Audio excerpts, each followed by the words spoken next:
Hey, this Bat Week, it's all about Bat expectations, I guess. I got two Batman books, Batman and Robin Eternal, and the main Batman book by Scott Snyder and Greg Capullo.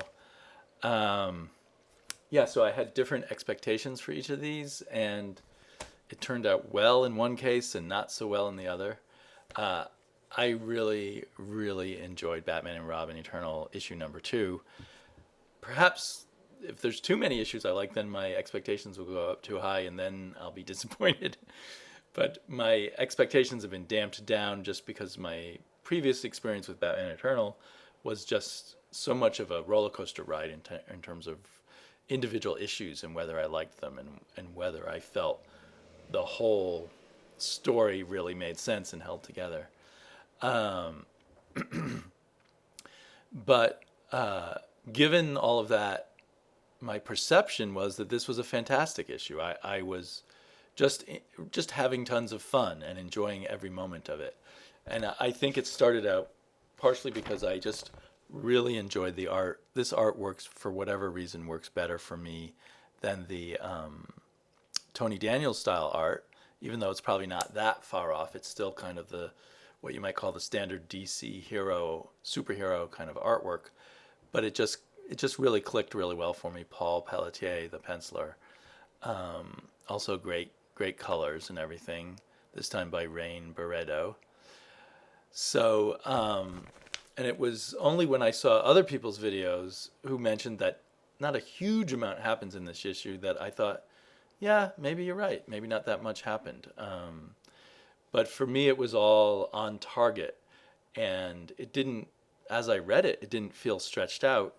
It's like maybe one possibility of a weekly book that's going to be 24 issues for one story is that you do kind of stretch out the story, but do it in the right way where you get everything you want out of the story as you go along with a bit of a slowed down or stretched out beats.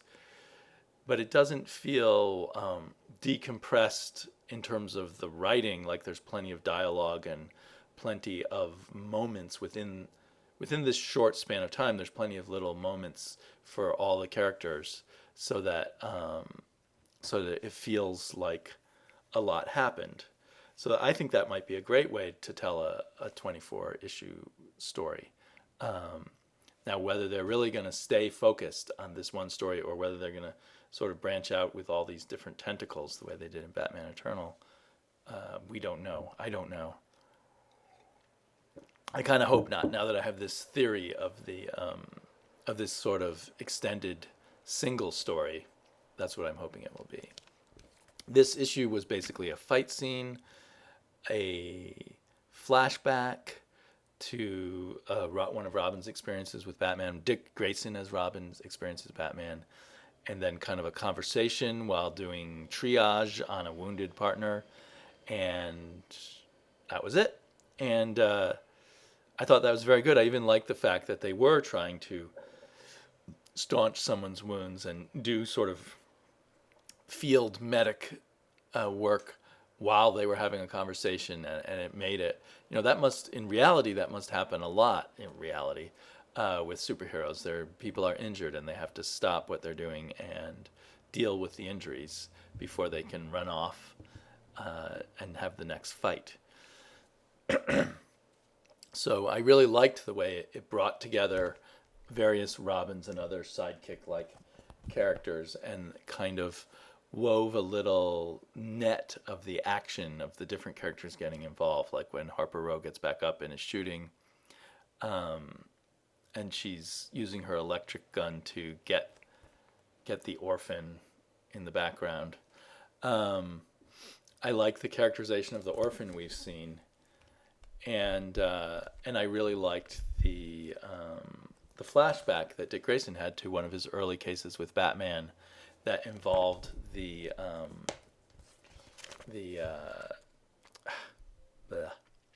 involved the Scarecrow and then his fear gas, and it had a nice Halloween feel, which is good right now too. In fact, me and my daughter last weekend got lost in a corn maze, so this rung a bell for me that way. And I really like, within this kind of mainstream old-fashioned DC superhero way. I liked the way the delusions that poor Dick Grayson got when he was first exposed to the Scarecrow's gas, and the way the villains were portrayed in his mind, and the way Batman was portrayed, that lack of confidence, that insecurity. I feel like that's kind of an underlying theme that we might be seeing developing from the sort of Batman Day story, and then these two issues of the insecurity that people feel when they're working with Batman.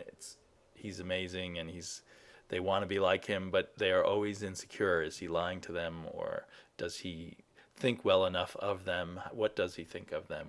How much does he trust them? And all of that kind of stuff that they're going through, which also ties in nicely to the whole thing of trying to live up to your parents' expectations, then trying to break away from your parents' expectations, and all of those kinds of things that sidekicks may stand for at times in comics. The one thing I did not... So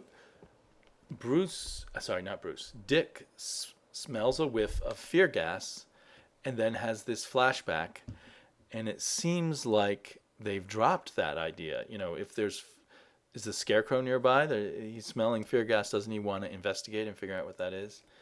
But I realized, looking back on it, which I didn't notice when I first read, that when the orphan is punched, green gas comes out of these weird gas mask that he wears over his face. Is he constantly breathing in fear gas? Is that part of where he gets his power, kind of insanity from fear? Is he somehow linked to the Scarecrow? Yeah, we keep seeing a green gas come out. But how come the green gas isn't causing anyone delusions? I'm not sure about that. Maybe just because it dissipated out the window too quickly and was not aimed directly at people. Or maybe it's a diluted form of the fear gas that the orphan is breathing in. This discovery, on looking back over it, suddenly makes the orphan much more interesting to me. He's sort of his one note in this issue. The orphan is that you got to be tougher. You got to have more bad life experiences to really. So I'm doing you a favor by giving you an ass whooping or whatever, because you need these bad experiences in life if you survive them. The other little note is it was kind of weird that Red Robin has surveillance cameras all over these two girls' apartment. So I don't know if we're going to see that played with, that he's a bit creepy and with girls. I don't know. So anyway, I just thought it was an awesome issue. And not a whole lot happens. I suppose it's possible that Tynion is going to do all the big plot stuff, and these hired guns, these other writers who are no longer credited on every issue they were in Batman Eternal. Those other writers may be just asked to do just a small moment and spread it out for an issue, and then Tynion will do the heavy lifting. Again, that's just second guessing what's going on here. This was a great cover even. I really liked the way, and there's a Tony Daniels cover. I couldn't understand why Robin had this expression on his face until afterwards, and realizing we're seeing this in Robin's nightmare. So Robin is in the middle of his nightmare, and these are his nightmare versions of Batman's Rogues Gallery. So expectations work the reverse on me, and I have really high expectations every time I read a Snyder Capullo Batman, because they're the stars of the Batman universe, the rulers, in a sense, of the Batman universe, because everyone loves Snyder's writing so much, because it sells so well, because I always feel hyped up somehow.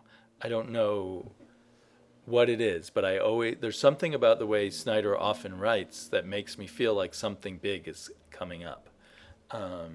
Although from this issue, I just felt like something jumbled is coming up. We already had Mr. Bloom, postponed basically for a month by a filler issue extra big, extra expensive filler issue, which just had Bloom appear like in one panel. And then in this issue, we only had Bloom appear on the last page. I guess there's another page where we realize after the fact that Bloom was there.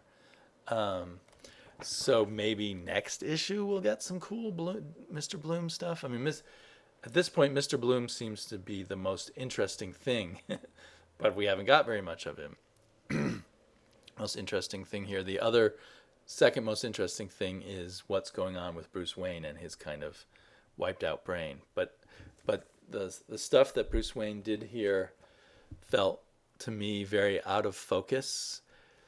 I felt in almost every scene in this book, I felt Snyder is trying to set something up, like this weird scene in the atom collider machine, whatever you call that, where Gordon, after a long conversation about atoms, Gordon's told that he's fired, basically. But even though he's fired, they later have him in the Batman suit at their big announcement to say he's fired, I guess. Which I thought was weird, especially the way corporations act. This issue felt like a mess to me. Even the kind of exciting scene where Gordon is inside a furnace and basically inside his brain with him thinking, I think I can, I've got to do it, I did it. Then he comes out and gets his ass whipped, and he gets saved by his robotic armor without anyone in it. It can fight the bad guys better than him. So I guess all of this kind of begs the question of,